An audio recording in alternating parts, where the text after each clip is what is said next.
what a performance from Mexico at the Azteca, beating Ecuador 2-0. Julián Quiñones and Raúl Jiménez with the goals in the first half. And the Azteca was rocking as the fans there watched both of those goals in the first half. And then they held on in the second half, kept it very solid against Ecuador, who got a late red card for Card Hincapié late on as well, as they go down to 10 men. So Mexico take their spot, as we said, in the round of 16, where they will face England or DR Congo.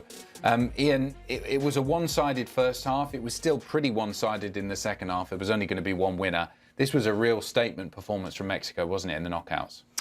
Yeah, what a game. What a performance from Mexico, right? This was a standout performance. We were asking pre-game whether it would be a performance that would basically make us sit up and take notice that they mean business, or would it be just another performance that we were waiting for more from this Mexican national side?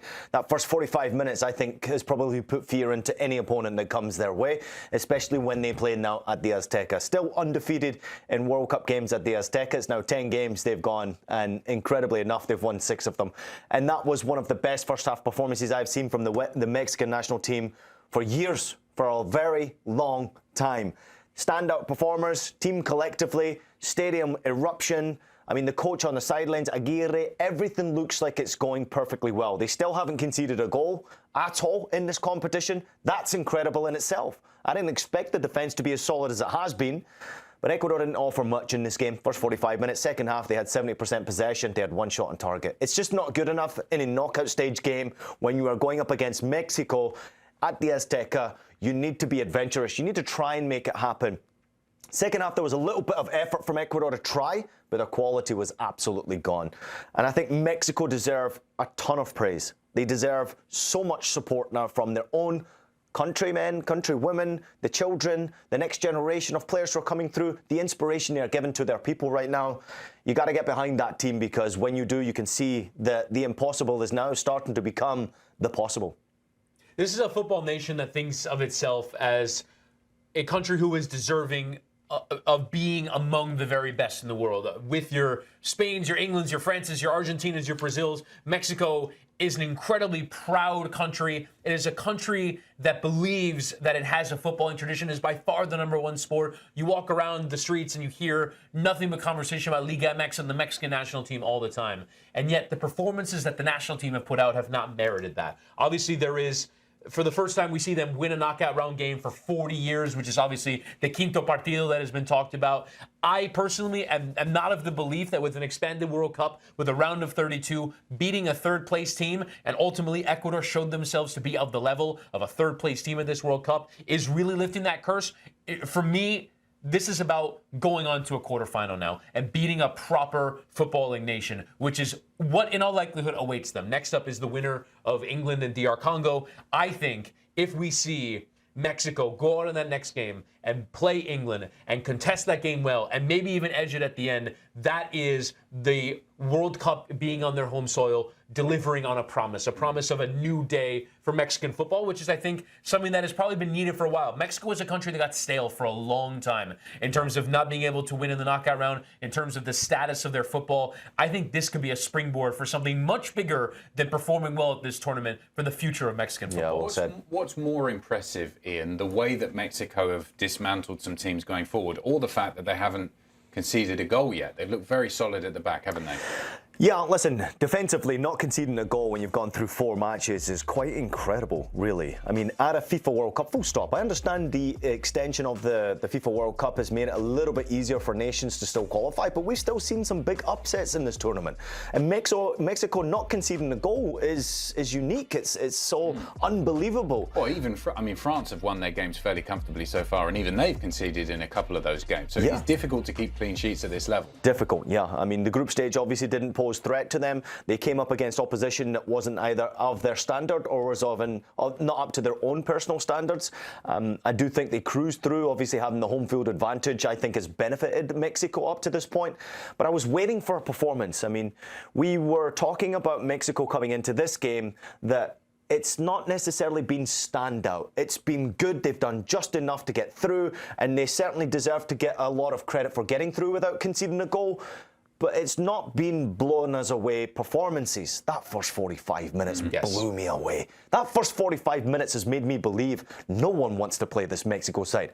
I actually believed going into this one, no matter which nation goes in there, could it be England next or DR Congo, most likely will be England in my opinion, that I thought it would be an absolute easy game, a stroll over for England going to Mexico. And I just don't think it will be now. If they perform anywhere near to that standard, they can give the best in this World Cup a competition. Will they be good enough to beat in England? We'll have to find that out. But they certainly will make a hell of a game of it. Is the Azteca, Witty, as difficult a place for an away side to go and play, whether it be in club or international football, do you think? I think it has become that again in this tournament. I think even the United States has found it, I don't want to say easy, but a little bit less difficult than in previous editions. I think in the most recent qualifying cycle, when we were playing qualifiers for these nations, the U.S. went there, they got a 0-0 draw, and I think they played a normal game. But in the past, going to that stadium used to be this Herculean task. Ask Charlie Davies, ask any of our colleagues who have been to the Azteca what it was like for U.S. teams to go and play there. It had lost that intimidation factor. I think the fact that the stadium wasn't used for a year, they do some renovations. I think they bring more fans closer to the pitch rather than those sweet areas that were really designed for the NFL. They weren't even designed for football. And yet we see for this tournament, it looks like the Azteca again. And part of that is the fact that they have played well, they've won games, they've got the nation on their side. There's a feeling that is created more than the building itself. But the building has also responded in kind. And I think going forward now, the altitude, the fan pressure, and just in general how Mexico are playing, I think we've seen it from the U.S. as well. You use the home crowd to your advantage early in the game. Go flying out of the traps and say, we're going onto you. You're not going to be able to breathe in the first 10, 15 minutes of the game. And that's exactly what they did in this game. I was stunned at the level at which Ecuador were overwhelmed by the way that Mexico began the game. Mexico had scored 5 goals in the second half of games, actually going into this game in the knockout stages. Through the group stages, they scored 5 second half goals. So I was expecting it to be a much closer affair from Ecuador's point of view, at least for Mexico. Maybe the nerves would have got the better of them. I was quite the opposite. I mean, they dominated that first 45 minutes so much. Now, I have given a lot of praise to Mexico, and obviously for people out there who enjoy watching our show, I don't like doing so. And it's hard for me sometimes to talk so positively about Mexican soccer, but how can you avoid it now?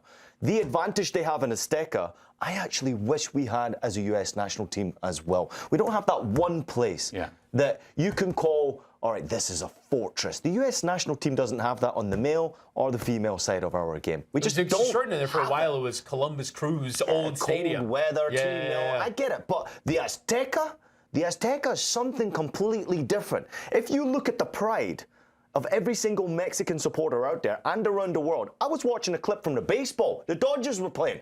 It was quiet as hell, and all of a sudden, out of nowhere, some random fan in a green jersey behind home plate went, "Goal! Goal! Goal!" That is Mexico. Everywhere you go in the United States of America, I may even add North America to that regard, you will find a Mexican soccer fan. To Witty's point, it is a religion to the people over there. The only experience I ever had as a player, I played against Mexico in Birmingham, Alabama. And I thought, under 18 game, looking forward to a quiet night in Birmingham, Alabama. 25,000 fans turned up to the game. 24,500 of them were Mexican supporters in Birmingham, Alabama. Now, I didn't get long in that game. I got sent off in the first half. However, I learned the rivalry and the hatred, but I also respect Mexico.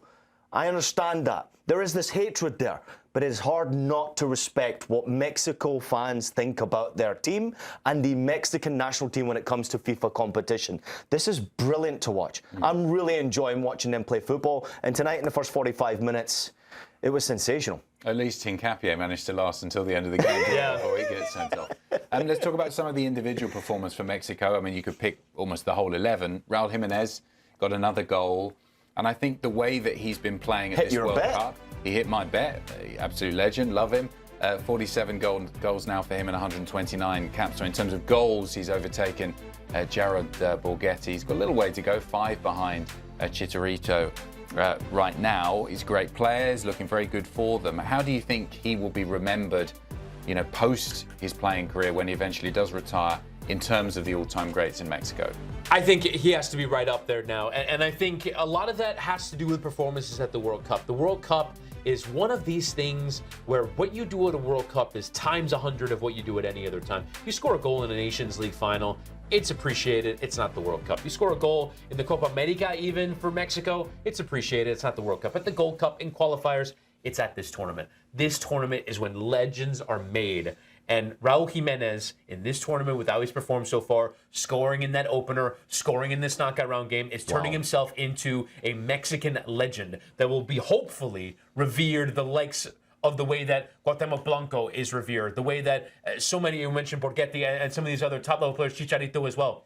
Yep. He should absolutely be right up there, both in terms of what he is doing for Mexico in this tournament, but also what he had to do in order to get here. The fact that he had his skull cracked in a header going up for that challenge, was playing at Wolves against Gary Cahill, I believe, for Chelsea at the time. He had to miss that time. He still plays with that headband around his head because almost he likes it. Yep. And it's a reminder of what he had to go through, the big scar that goes down the side of his head as well. It's brilliant to see that Raúl Jiménez is still delivering for Mexico after all of that happened. When other players, Santi Jiménez came through, other strikers have come through as well. This is his job, and this is his World Cup for Mexico. I don't want to take credit for any statistic, but you did point out one in the green room behind the scenes. Do you care to add to that one about CONCACAF having success? Yes, this is the first time that CONCACAF have beaten a CONMEBOL side in a World Cup knockout game. History. Never seen that. To do that, you need match winners. To do that, you need top performers turning up when it matters most. He missed a great opportunity with the head in the first half, and I thought, wow, these opportunities you have to take to win knockout games at the FIFA World Cup, only to see him bury one in the top bin. Julián Quiñones, for me, was absolutely brilliant again. Sensational performance. I would even go as far as to say he's been the most important player for Mexico throughout this competition so far. And he has actually made me pay more attention to him. Playing for the Mexican national team has not always been easy for him. And I think actually when you look through his past, him and having some racial issues with supporters when he has travelled for Club America back in the day, I think it was 2024. I can only imagine now how it feels for him to have gone through what he's gone through in his personal life and also in Mexico, having obviously gone through any type of racial abuse. You look now, this guy is going to be an absolute hero for what he has done for Mexico at the bottom in there. this World Cup. He's only the second Mexican player to score in 3 matches at a single World Cup. Yep. He's almost venturing into unknown territory here. And I think what I like watching him is you can sort of judge him, you can judge the book by its cover when you see him initially when he plays, but there's a lot more levels to his game than just the physicality, the pace, and all the rest of it that you maybe noticed the first time you see him. I saw the first game against South Africa. What I've noticed in the game since then and what he was doing in this one against Ecuador, he's a way more developed player than someone who's just quick at, getting past the defender, isn't he? Top class player. I would have hated to mark someone like him because he's sort of unpredictable when he picks up possession of the ball. I think I've been more impressed with his finishing more than anything else. Yeah. I mean, watching him in Liga MX, he's obviously a very talented player, but I don't think he was the type of player that he is now. I know he's 29 years old, so he's a little bit older now, but what he has done obviously in the Middle East has been super impressive. And I don't think many of us really paid attention to it because of the goals per game ratio. I think it was 65 and 68. It was something ridiculous, almost a goal per game ratio. I think he's brought that form into the Mexican national team. And he offers a different dynamism to this group, right?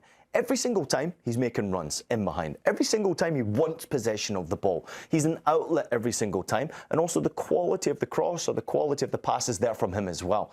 But this is a real dangerous attack that Mexico have. And I think what we were looking for going into this game was, can you just switch it on a little bit more offensively? It's been good, but not really much for everybody else who's left in this tournament to worry about. Even I thought Ecuador would have okay issues with it, but wow, they turned it on.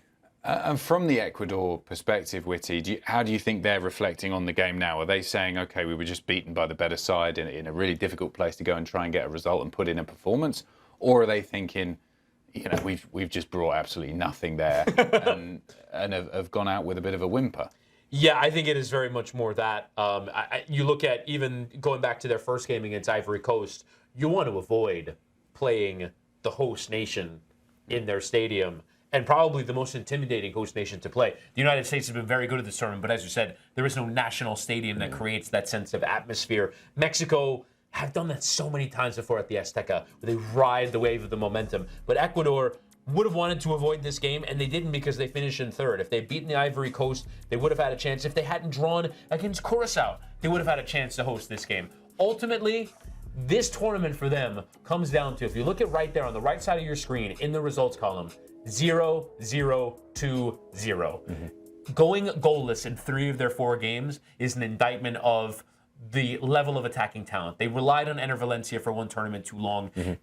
Anyone different could have provided something, but it's also, I think, in their approach. Their approach coming into the tournament was to rely on their defensive record, to rely on what they have done so far in terms of not losing. I thought that was going to play well. We put it out on social before the game. They're suited to knockout football. I don't think at this tournament they were suited to anything. I think we vastly overrated them coming into this tournament. And it's easy to understand why, on the basis of the fact that they finished second in qualifying, their defensive record and all these things. But I think we pretty soundly ignored their incredible flaw, which is that they don't have enough going forward. And you have to have some kind of goal scorer, some kind of threat to be worried about. And unfortunately, their opponents had nothing to worry about going forward. I think inevitably what we're going to see with an extended version of the FIFA World Cup is results like this when you get to the knockout rounds. You can expect the unexpected, but sometimes you'll get absolutely found out where you are with your quality. If you look at the starting 11 they went out with, it wasn't good enough individually. It certainly wasn't good enough collectively as a group. There was a lack of discipline defensively. There was a lack of discipline, especially from that midfield era. I was waiting for this high pressure, winning possession of the ball. They were passed through incredibly easy in the first 45 minutes, and the lack of discipline came from out of position. Kept them moving players around. There was no communication, obviously very difficult to do in an attendance like that, in an atmosphere like that. But no real communication. It looked like they were disjointed. There wasn't really a belief that Ecuador could actually win this game. It's almost as if they went out there hoping to do something with this game. And I think it's on the coach. I think the players have to take responsibility, but the coach has to take some too. Time for a haircut. I hope not, because he's got absolutely unbelievable hair. We have seen steadily as teams have get knocked out of the World Cup. You know, Ronald Koeman, we think it's going to happen to Bielsa. Managers falling on their swords because of the disappointment. Do they go for the same thing with Bekasese? Do you think he loses his job? No, unbeaten record is unbelievable, right? They need to do better. I think offensively, I was incredibly disappointed with them. Really disappointed. I had no idea what to really expect. I didn't watch them through World Cup qualifiers. I caught maybe 2 games if I was lucky. I understand their record wasn't great. They didn't concede many goals. They didn't score many goals. But coming into this competition, I didn't have high expectation from Ecuador. We have a few people from Ecuador and supporters, of course, behind the scenes who follow the team passionately, who are probably a little bit upset that we're talking critically on their team right now. And understandably so. Your team let you down. Players let you down. I mean, when you've got a player like Valencia up top still running the game, and you're relying on him to be the match winner, you've got something wrong. Plata didn't turn up for the whole competition. Angulo ran but didn't have any quality. Yeboah ran without any quality in possession of the ball. Vite, we talked about him and Caicedo together in midfield. They were overrun in midfield so easily by the quality of a 17-year-old who balled left, right and centre in and around them. They were made to look foolish. And in the end, what happened? They lost their discipline. And I think that ended up with Hincapié getting sent off at the end of the game as well. Nowhere near good enough, obviously. But these competitions, and I think the extended version of a FIFA World Cup where you qualify through in the 3rd place, you get found out pretty quickly in the knockouts. They are finding their development pipeline, though. If you look at the starting 11, outside of Valencia, the striker, and Galindez, the goalkeeper, who are 37 and 39 respectively, young. The rest of the team is 27 and the young. Bench, young. Right. It is a young group of players. Independiente del Valle, the club in Ecuador, is leading the way in terms of development. And so I think for them, they just have to find a striker and a goalkeeper. It's not easy, but over the course of the next 2 years for Copa America, the next 4 years before the next World Cup, that's the job for them. I think there are the makings of a good team here, but they have to find much more going forward. To answer Adam's question, I wonder if he is the right boss, though, for the young players, because he's the one who's leaning on the experienced players to obviously get result. And you've got, got teenagers and players who are in their early 20s sitting on the bench, chomping at the bit to play. I was disappointed with Kendrick Páez that he didn't play more of a role in this whole competition. I'm a big fan of him personally, and also some decisions were weird. And maybe this is a result of the changed format. They're looking back and thinking, what did we really offer? They're playing teams that they would have expected to score goals against and beat. They didn't manage to do that. Yeah. They limped through to the knockout stages by virtue of the fact that some of those third they place beat Germany to through. get there, though, Adam. That's an achievement, beating Germany, though. Yeah, I suppose, yeah. But then playing like this against Mexico. If I was an Ecuador fan, I'd have felt like they've gone out with a bit of a whimper, wouldn't you? Yeah, I mean, there's no doubt that they're annoyed right now. And again, I go back to it. Which one of those players really deserves any type of credit coming out of that performance? Not any one of them. Maybe it could have been more goals, but realistically, they didn't cause enough. They had one shot on target. That is a whimper to the finish line. It's nowhere near good enough. So I understand, but I find it hard to criticize a team that did get to the knockout stages and then lost at the Azteca to Mexico. Because if we've been talking here for the last 30 minutes, that's a tough place to go. And it's a very good Mexico side right now that's flying in confidence. And maybe we just lacked a bit of confidence from Ecuador. Is there something else behind the scenes? Obviously the supporters setting off fireworks and making sure the players didn't sleep very well the night before. Those things could come into context. But at the end of the day, I've had sleepless nights. I've gone out nights before games and still been able to put a better performance out than what Ecuador did. Well, sometimes, behaviour like that from the fans ends up coming back to bite you because it can inspire the opposition to perform well. We did see that red card late on from Hincapié. Contentious maybe for some people. Was it the right call? I guess these are the rules now, aren't they? Yeah, they are continuing to officiate these rules. You wonder though, this one is consequential in that obviously it's at the end of a knockout round game, but it's not consequential in terms of dictating the result. We saw the Paraguay one where Miguel Almiron got sent off in that game. Ultimately, Paraguay went on to win it. You just wonder if this is gonna happen in a moment, and you can understand, I think, the thinking behind it in terms of making this rule change with everything that happened with Vinicius Jr. and Prestiani of Benfica. There is a part of me that wonders if that punishment is a bit too harsh, though. Not for me. No, I agree with Ian. I think if they know the rules, of course, right. If they know the rules, this is clearly the rule. Coward. You've seen that they're going to punish you for it. You will get a red card. Don't do it. And he's obviously saying something aggressive enough that he was forcing himself to cover his mouth because he didn't want it to be seen. Albeit sometimes I think players are forgetting the rules. And it's also a sort of artifice of the modern era. I mean, Lionel Messi is the king of this. Lionel Messi spends the entire game like this. He does. He spends a lot of time talking with his hand. It is one of those things where you don't want to be captured out of context. I've never seen him doing it for Argentina, though. Yeah. But you don't want to be captured, lip reading and all this stuff. Everyone's afraid of being captured in some way that gets them out of context. But when you know the rules what are you now, frightened of, though? If you can't, if you have to cover your mouth, and say something. But it's not always in an aggressive context. Sometimes you're just standing around in warm-ups having a chat. You go, "Oh, I don't know, I'm not having it today," or just something like that. And you say something, but it is one of those things where now they're officiating consistently. Although I think I could guarantee you in a game, if I had something to say to you that began with a curse word, I would have said it right in front of you, in front of all the cameras as well. I mean, the only thing you're really going to get into trouble for is if it's a racial slur that you say out there. So for me, just saying the F words and whatever curse words you can to your opponent aggressively, so forcing yourself to cover your mouth means it's a little bit more than that. It's a personal attack on someone. So I do agree that it should be taken incredibly serious. I understand your point, and we have seen it now a couple of times, right? Yeah. So players are going to have to learn very quickly, but I don't like cowards who cover their mouth. Don't do it. If you got something to say to me, say it to my face. Yeah. The F word here is... You got something to say? Huh? I'll save it for after the show. I'm going to Are we not going to talk about the potential opponent in the next game? We'll get to that when we get there. Let's have a look at the... Oh, here it is. Here's let's the talk about it chance. now, Adam. Oh, interesting.